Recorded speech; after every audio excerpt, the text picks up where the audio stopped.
Web 2.0 Tools for Social Networking. This module will cover how social networking can be used in school as well as outside of school. We'll look at the good, the bad, and the ugly of social networking and some of the tools that people are using to create these social networks. We had to start with the biggest one of them all. This is Facebook, and yes, Facebook may be blocked at your school, but at home, it is the Wild West. There's rarely blocks and filters at home, and so what we have to do is we have to help students of all ages make appropriate choices about what is put online. I'll just let you know that blocking and filtering is one thing, but I can walk into almost any school, anywhere, and ask a student to show me how to get to Facebook, and I've rarely been let down. They can show me exactly how to get there. So we put these blocks and filters, and then we all hide behind them, thinking that we don't have to worry about social networking. Well, we do have to worry about social networking because this is a Facebook nation. And so we can't just ignore it and pretend that there is no such thing as Facebook, because there is.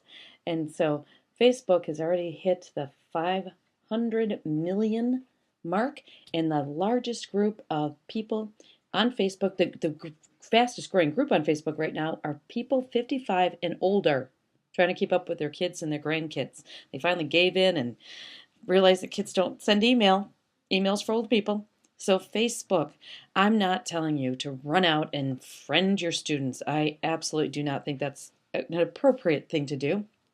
But we need to understand this kind of I hate to say addiction, but in some people, yes, it is an addiction. And then you add the Farmville and all these other places. Wow, people are spending a lot of time and money on Facebook. So Facebook, the biggest one of them all, we don't have to use it in the classroom, but we have to begin to understand what it is so we can help students make good choices about what they put online.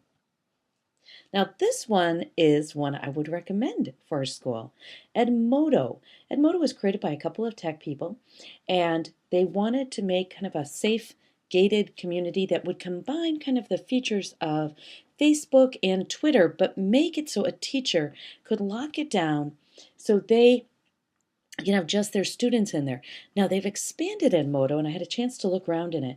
And there's some things in there too, but that you can share files and assignments and discussion kind of things.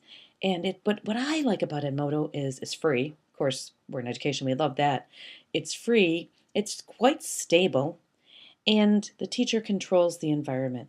Facebook is not an online teaching platform, unless maybe you teach at higher ed.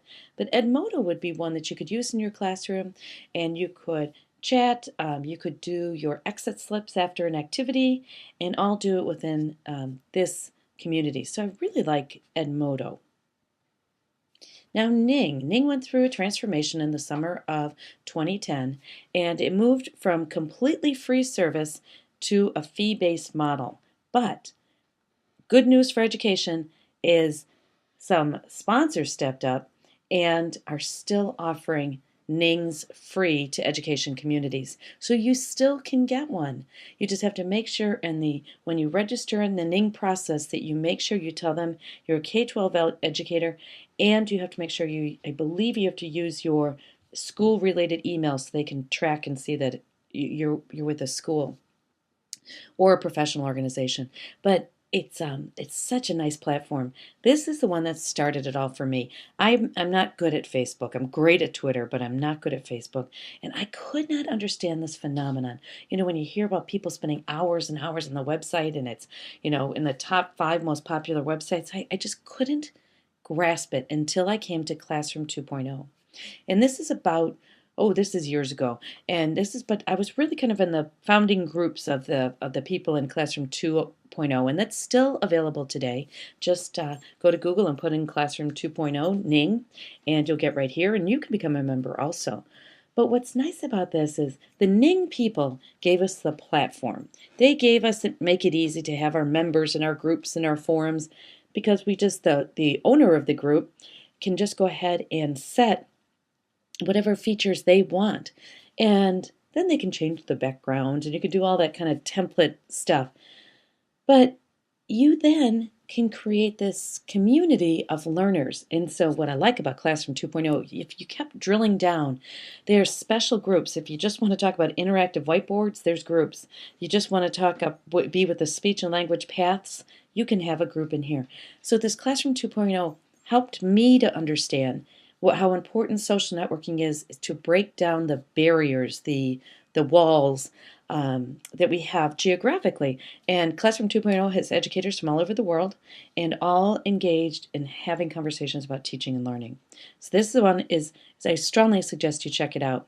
Now, here is another Ning that I think that, yeah, this is a Ning. And Larry, oh, you need to know this guy. Jot his name down. If you know anybody that teaches ELL, actually anybody that teaches. I absolutely believe Larry does not sleep because he's constantly updating his resources. He blogs, and the resources are excellent, especially for ELL, ESL, and EFL. But you notice that kind of the template format is similar. So there, you got Larry's name? All right. All right, here's another one. This was started by a group of like-minded people that were focusing on laptop learning in students. So if you were at all hoping to get to a one-to-one initiative where one computer to every one student, this is a group that you'd want to join. These people are ahead of you. They've already dealt with chargers being left at home, and the 3 million other things can happen.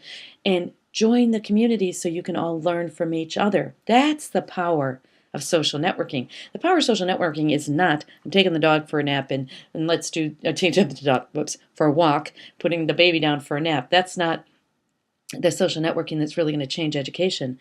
But what this is this platform, the Ning platform, lets like-minded individuals come together. All right, LinkedIn, chances are you've had a request for LinkedIn and you're not quite sure what it is.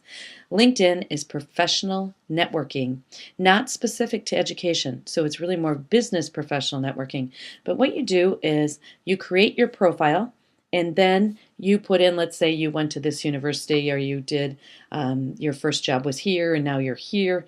It's a great way to keep track of colleagues. I was introduced to this by a friend of mine that is in logistics, and she's worked in a whole bunch of different companies, but she's using LinkedIn to kind of keep track of all of her coworkers. She recently went to a new startup company, and she said her LinkedIn network really helped her to connect with people from her past, and then she was able to kind of cherry pick and get a great team together for this new adventure she's going into.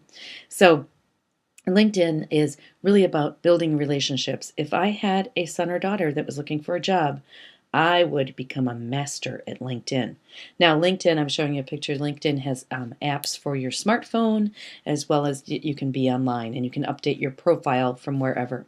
But look at that, 75 million professionals, and this might be a little bit dated screenshot. So get in there and start social networking. Okay, now different activities are going on in LinkedIn. This one, my friend Christina, can you endorse me? And by being endorsed, you kind of finish. I don't know how to click. I don't know. It moves you up on your profile. You kind of set up your profile. So, and then also on the right, people you may know, they look at your profile, they match up other people's profile, and it's been very interesting that I have found a number of people that, oh my gosh, I forgot about that person, and then make that connection. Those are just a few. Believe me, we could do full days on social networking. But the important part for us in education is to begin to understand the power of social networking. Yes, middle school girls and boys will make bad choices online. But what we have to do is not completely block out social networking from the world, because this is the world we live in. We have to begin to understand it. So thank you for joining me.